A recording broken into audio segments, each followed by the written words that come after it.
रुकिए रुकिए, have you ever heard about a warrior जो सिर्फ 3 तीरों से महाभारत जैसे महायुद्ध को खत्म कर सकता था? अब कमेंट में बताइए, क्या आप जानते हैं एक ऐसे महान योद्धा का नाम? अगर नहीं, तो आज की ये कहानी आपकी सोच को हिला कर रख देगी। नमस्कार दोस्तों, मैं हूँ शुभ। आपका स्वागत है सीक्रेट स्टूडियो पे। और आज मैं आपको लेकर चलने वाला हूँ प्राचीन भारत की एक ऐसी रहस्यमय यात्रा पर जहाँ छुपी है एक गाथा जो आपको चौंका देगी।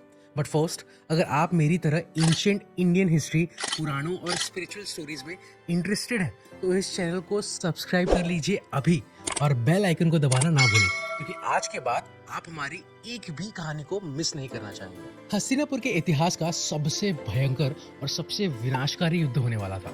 एक तरफ 100 कौरव और दूसरी तरफ बस 5 पांडव। और आप ही सोचिए, 100 बनाम 5, जीत किसकी होगी? ऑल अराउंड सेनाएं कुरुक्षेत्र की ओर बढ़ रही थी। वीरों के पैरों से उड़ती धूल ने आसमान को धुंधला कर दिया था। हवा में सिर्फ युद्ध की गूंज थी। बट एडमिस्ट ऑल द chaos सुनाई दे रही थी विनाश की आहट।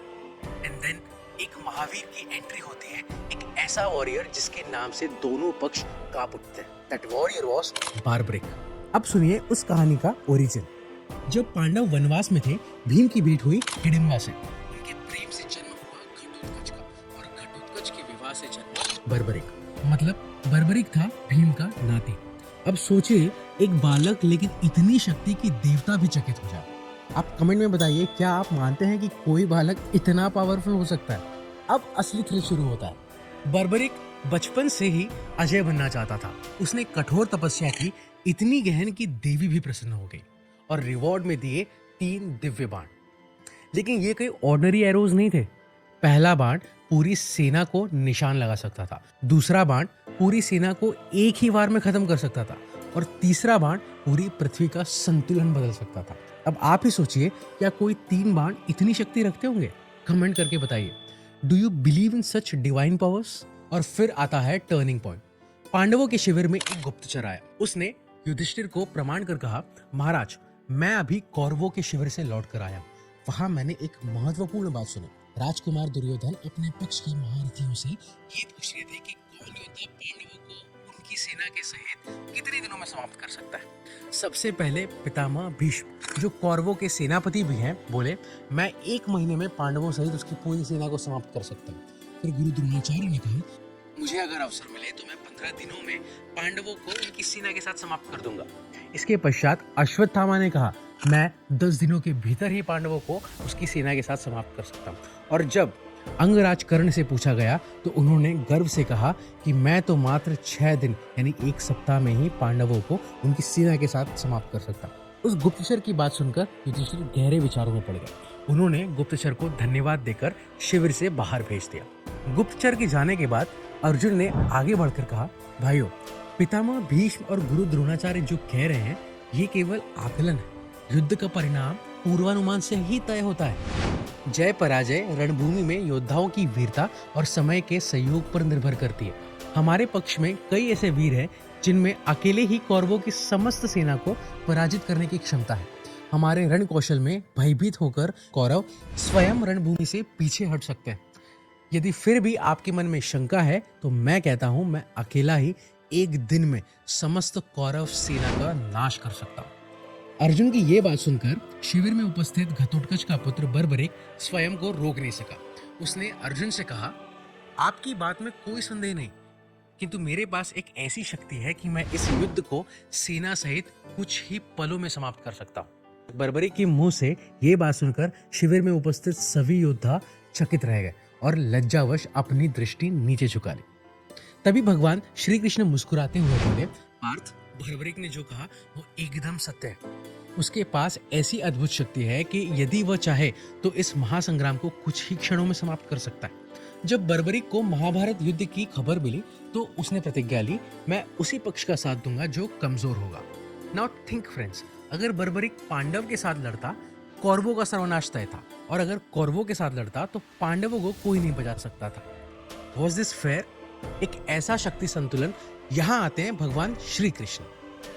अब कहानी में आता है मोस्ट एक्साइटिंग पार्ट। एक दिन कृष्ण पहुंचे बर्बरिक के पास।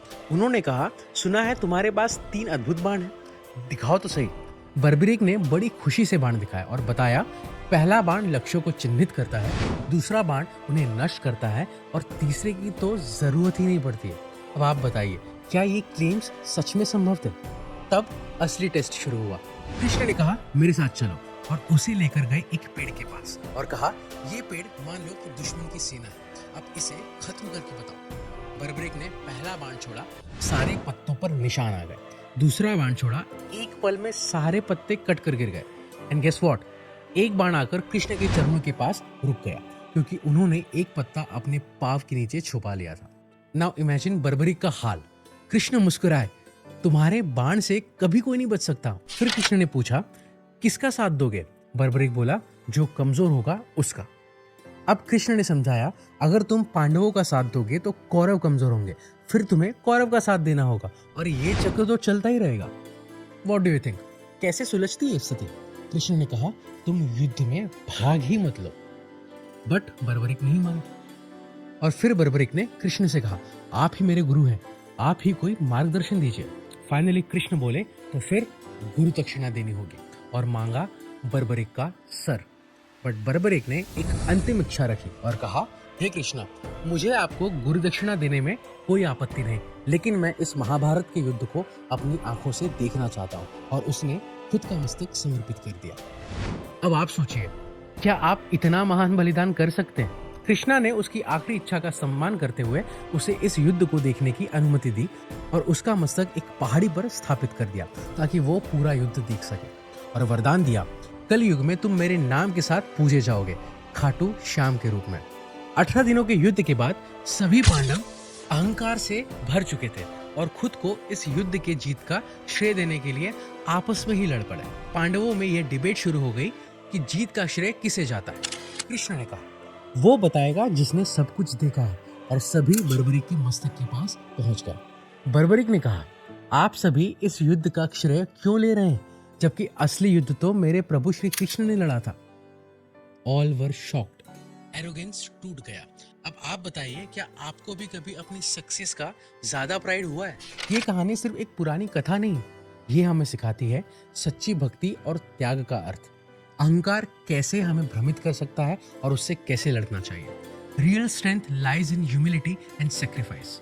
आज भी राजस्थान के सीकर में खाटू श्याम जी का मंदिर है, जहाँ हजारों श्रद्धालु अपनी मनोकामनाएं लेकर आते हैं। बट रिमेंबर, वो सिर्फ मनोकामना पूरी करने वाले देवता नहीं, वो हमें सिखाते हैं कि सच्ची शक्ति त्याग में है, शक्ति प्रदर्शन में नहीं।